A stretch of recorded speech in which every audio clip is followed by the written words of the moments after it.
le katon kachiar non le trino lunga lenge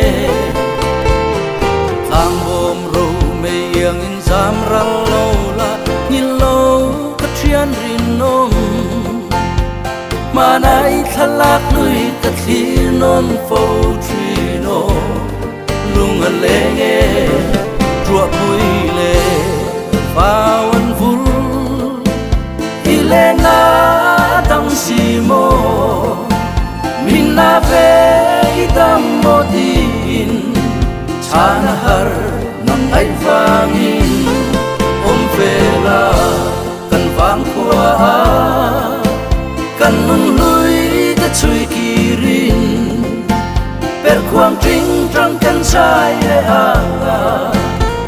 sui rung le vang e yang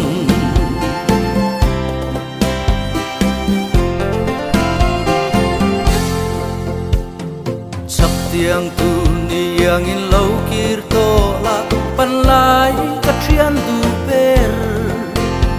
tu lai nung thar yang min non le fo trino kwa hare van kai sol tha yang in lo eng le la thin lai nung lai lua tu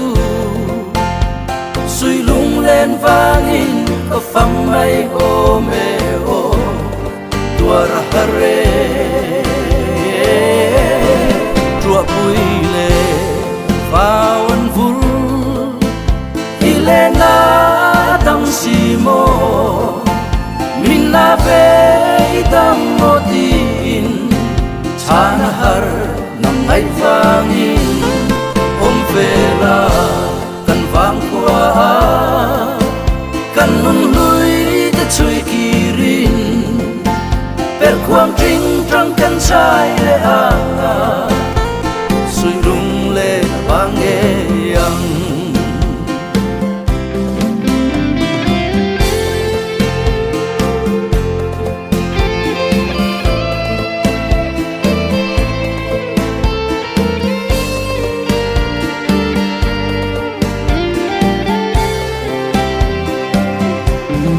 tua puile vawan vul Ilena dang simo minna ve idam modin chana har nam ai vangin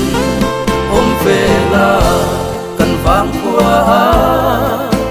kan nun lui te chui kirin per kwang tring trong kan sai le a sui rung le vang e yang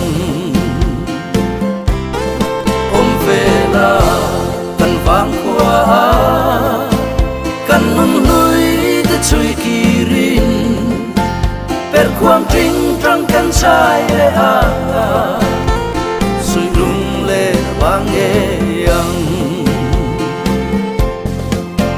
per kwang tring trong kan sai le a